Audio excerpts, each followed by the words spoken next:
Minggu lalu kita bahas mengenai data deskriptif. Hari ini kita juga akan bahas data deskriptif dan juga ada usia. Apa yang kita pelajari minggu lalu, kita bisa lihat sedikit. Minggu lalu kita belajar mengenai nih, bagaimana bikin chart. Saya sudah lihat di latihan kalian, dan bikin beberapa chart, baik yang bentuknya bar chart, line chart, maupun pie chart.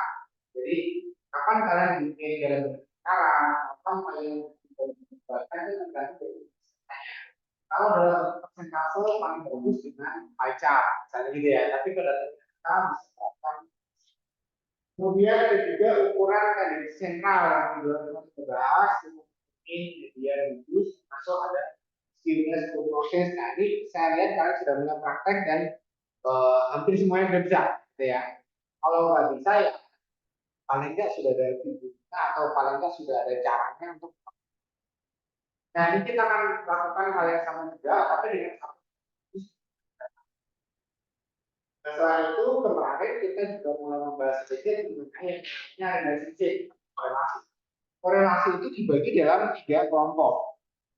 Ada yang korelasi lemah, sedang, dan tinggi, atau kuat. Jadi kalau kita bicara sebuah garis, ya,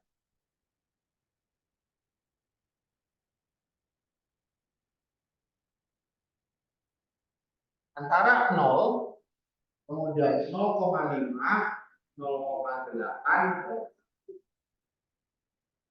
1, itu artinya adalah korelasi sempurna.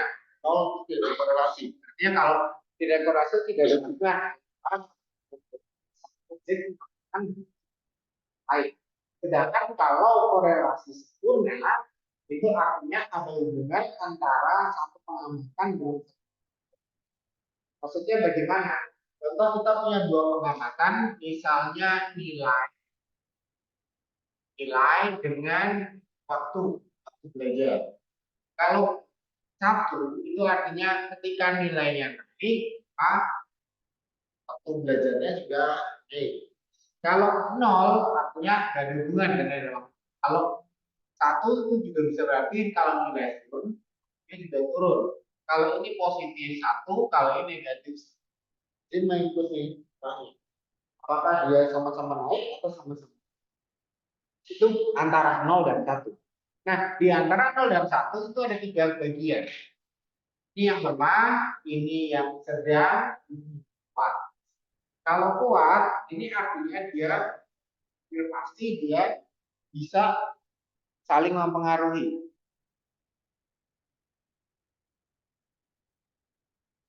Kalau yang strong atau yang kuat, itu artinya kalau satu bergerak, dia pasti yang satu itu bergerak. Kalau medium, ya kadang dia bergerak, kadang tidak bergerak. Tapi kalau lemah, artinya dia tidak saling pengaruh. Kadang bisa dia bergerak, tapi yang satu bergeraknya juga lambat. Jadi, 3 kekuatan ini akan kita coba evaluasi menggunakan menu. Nah, menu yang akan kita coba hari ini, kita akan menggunakan data analisis. Kalian sudah menggunakan, kalian sudah mendapatkan 3 jenis data ya. Datanya ada 3 kan, data 1 kuesioner, data 2 supermarket, data 3 ada salaries. Hari ini saya akan coba praktekkan kita pakai salaries.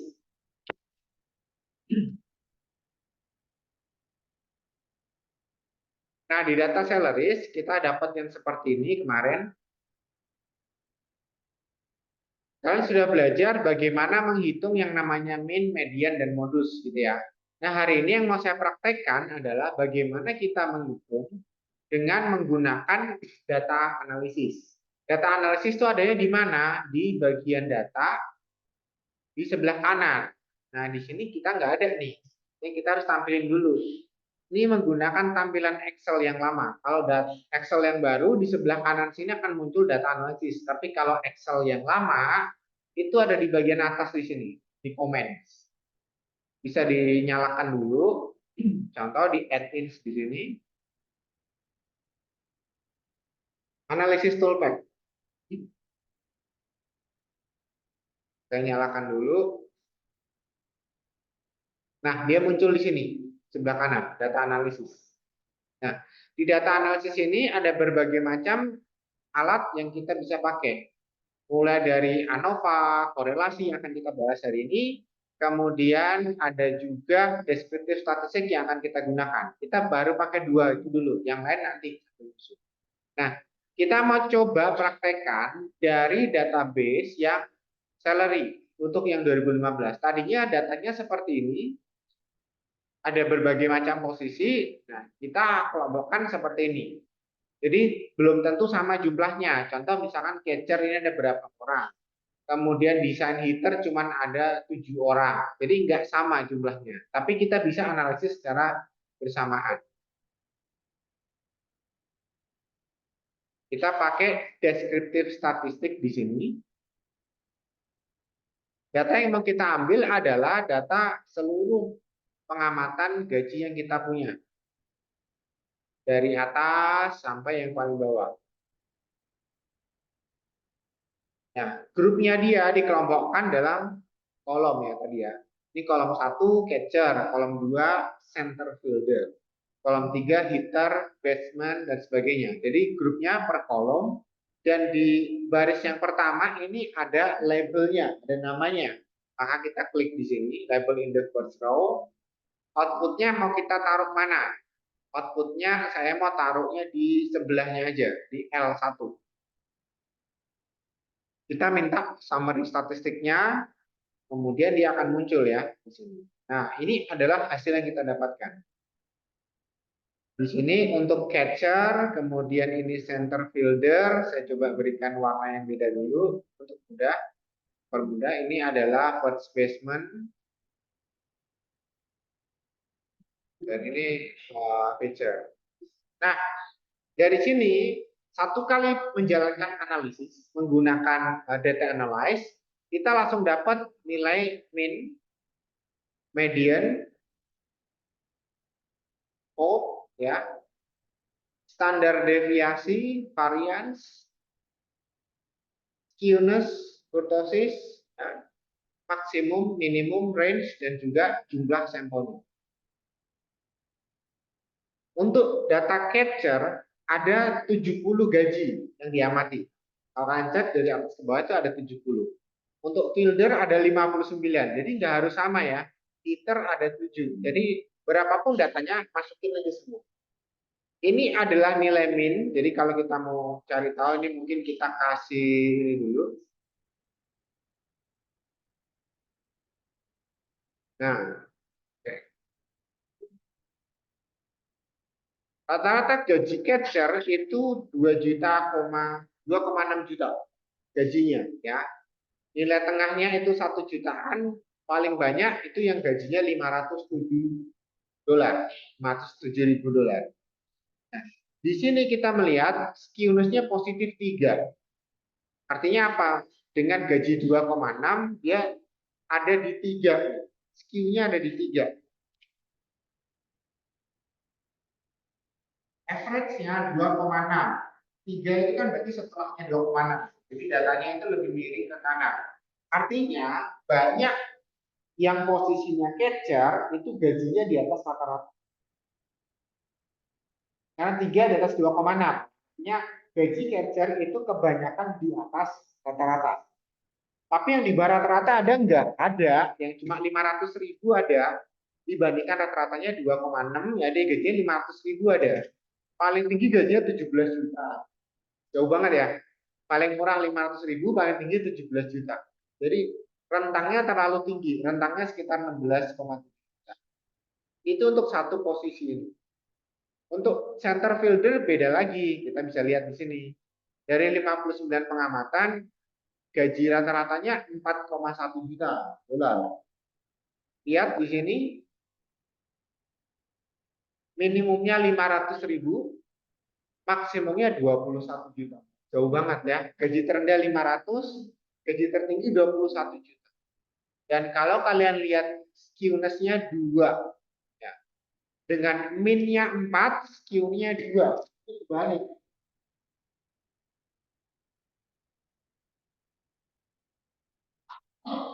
Rata-ratanya 2, rata-ratanya 4, tapi skewness-nya 2, berarti kan sebelah kiri ya. Jadi sebaran gajinya itu begitu, skew-nya gitu. Yang terima gaji di bawah rata-rata itu lebih banyak dibandingkan yang di atas. Yang dapat 21 juta mungkin 1-2 orang doang. Satu orang top gitu ya. Tapi sisanya rata-rata gajinya 2 kan sampai.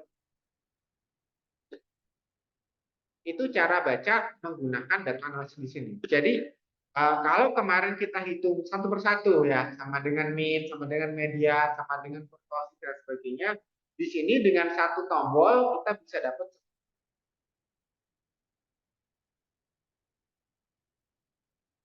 Untuk alat analisis yang ini ada yang mau ditanyakan? Ada? Jadi kita pakai satu alat analisis di sini, deskriptif statistik, keluarnya semuanya di sini. Oke. Berikutnya apa? Berikutnya yang bisa kita lakukan di sini adalah relasi. Korelasi kita pakai menu yang sama, kita ambil correlations, kita hubungkan seluruh data yang ada di sini.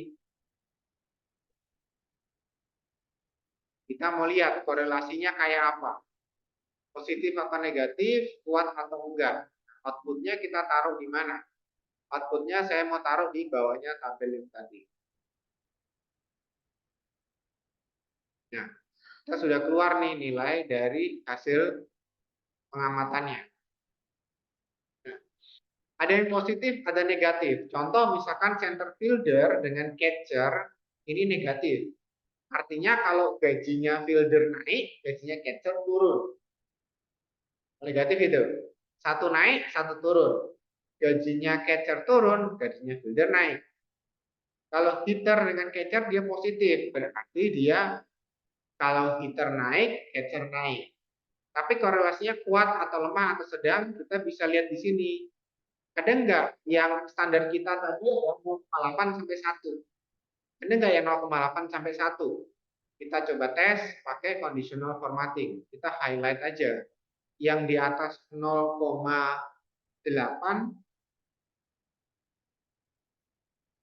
ada enggak? Ternyata tidak ada. Ini satu kan dengan dirinya sendiri. Berarti tidak ada yang korelasinya kuat. Kalau yang korelasinya lemah, sedang, yang di atas 0,5 ada enggak? Enggak ada juga. Berarti hampir semuanya lemah. Artinya dia punya korelasi tetapi belum tentu mempengaruhi gaji yang lain. Jadi semua posisi ini itu independen ya, kecil. Kalau saya mau yang di atas 0,1 ada nggak Pak? Ada banyak. Misalnya hitter dengan catcher, hitter dengan fielder, ada juga yang di bawah ini. Kalau yang minus gimana? Kalian tinggal highlight aja mana yang dibutuhkan sesuai dengan formula di conditional formatting. Nah, dari sini kita bisa melihat korelasi antar satu objek pengamatan dengan objek pengamatan yang lain. Kebetulan ini cukup banyak. Itu alat analisis yang kedua. Yang pertama deskriptif statistik, yang kedua adalah correlation. Ada yang mau ditanyakan? Lalu tugas kalian apa? Ya, hari ini kita dua alat. Tugas kalian apa? Di sini masih ada data salaries 2011. Nah, silakan berlatih dengan data salaries 2011. Caranya gimana? Kalian harus buat dulu datanya, sajikan dalam bentuk unstack seperti ini. Per posisi di atas, ya kan? Kemudian kalian atur ulang, kemudian lakukan analisis dengan data analisis untuk deskriptif statistik dan correlation. Mirip seperti yang gaji 2005. Kira-kira begitu. Kemudian untuk data yang lain bagaimana? Yang di kuesioner maupun yang di supermarket bagaimana? Bisa juga, tapi kalian tetap harus sajikan ke format ulang jadi bentuk data unstack yang seperti ini. Jadi data kan ada dua jenis kan, ada yang stack sama unstack. Nah, untuk penggunaannya kita lakukan dengan cara unstack seperti ini supaya kita tahu bahwa jumlahnya itu nggak sama loh. Ada yang 70, ada yang 59, ada yang cuma 7, ada yang 41, ada yang 50. Jadi dengan berbagai macam data yang kita miliki, kita bisa lakukan analisis secara terpisah. Kira-kira seperti itu. Oke? Itu untuk materi kita hari ini. Dari yang di kelas online ada yang mau ditanyakan?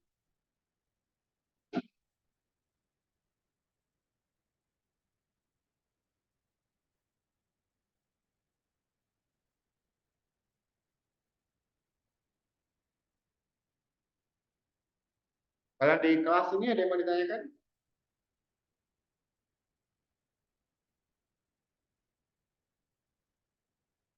Oke. Berikutnya kalian kembali lagi ke UPC ya di bagian sesi hari ini.